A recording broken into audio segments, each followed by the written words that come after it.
Could you imagine someone attempting to sell the famous Eiffel Tower? The idea seems impossible, yet even more incredible is the fact that there was once a man who accomplished this unbelievable feat, twice. Meet Victor Lustig, one of the most talented con artists in history, the man who sold the Eiffel Tower, and even managed to deceive Al Capone himself.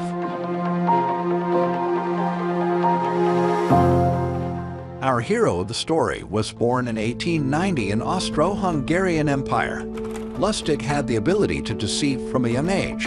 As a teenager, he was already known for his cons and was constantly on the run from the law. His personality was shaped during a period of significant political and social upheaval. The dissolution of the Austro-Hungarian Empire marked the end of an era that had lasted for over 50 years, and the establishment of new independent countries brought many changes and disruptions to the region. It is possible that this period created an environment in which individuals like Victor Lustig thrived. Victor Lustig was no ordinary con artist. He was a person fluent in multiple languages and had 45 different aliases. In the United States alone, he was arrested 50 times, but each time he managed to slip away without enough evidence to keep him behind bars. Lustig was a true chameleon, able to seamlessly switch between identities and languages, leaving a trail of duped victims in his wake. Despite numerous attempts to bring him to justice, Lustig remained one step ahead of the law, cementing his reputation as a cunning and elusive criminal. Before the start of World War, Lustig specialized in organizing fraudulent lotteries on transatlantic cruises. In the 1920s, he moved to the United States, and within a couple of years he defrauded banks and individuals of tens of thousands of dollars. When he was around 20, Victor Lustig created the world's slowest money printing machine. It could only print one measly $100 bill in 6 hours, but that didn't stop his eager client from forking over $30,000 for it. The machine worked perfectly for the first 2 bills, and then, well, let's just say it became a paperweight. By the time the client realized he'd been scammed, Lustig was long gone, probably sipping margaritas on a tropical island. The most grandiose scam of Lustig was the sale of the Eiffel Tower. In May 1925, Lustig arrived in Paris in search of adventure. In one of the French newspapers, Lustig read that the famous tower was in a state of disrepair and needed repairs. Lustig decided to take advantage of this.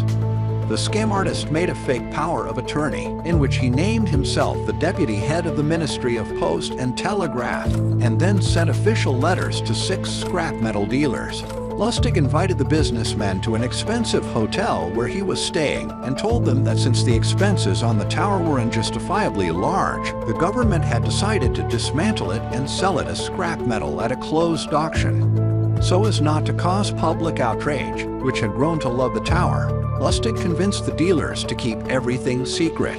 One of these dealers was André Poisson, who was the most vulnerable among the invitees. He had no connections among the Parisian business circles, and by buying the tower, he wanted to establish his business reputation and penetrate the higher business circles. Nevertheless, Poisson's wife showed suspicion. She didn't like the secretive atmosphere in which the deal was made and that everything was happening too fast.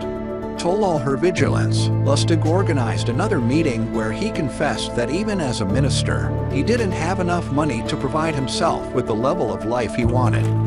After a while, Lustig sold the right to dismantle the tower to André Poisson and fled to Vienna with a suitcase of cash.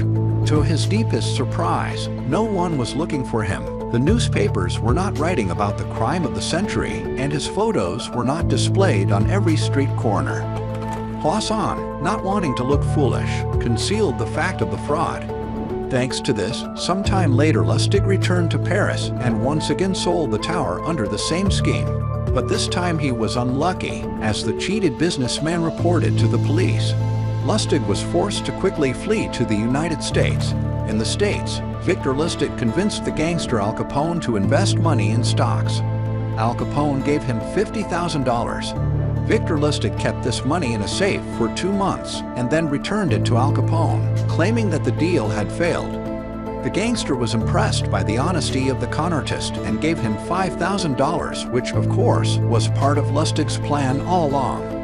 It's funny how even the most cunning criminals can fall for the classic con. Even the most cunning and clever con artists like Victor Lustig eventually make a mistake and fall into the hands of justice. In December 1935, Lustig was finally caught and brought to trial.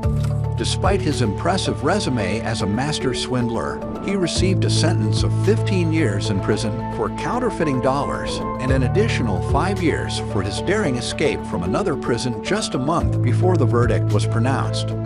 Sadly, Lustig's days of conning came to an end when he passed away from pneumonia in 1947 while serving his sentence at the infamous Alcatraz prison near San Francisco. Well, if there's one thing to take away from the life of Victor Lustig, it's that crime doesn't pay, unless you're really, really good at it. But in the end, even the slickest of con artists will eventually get caught and pay the price for their misdeeds.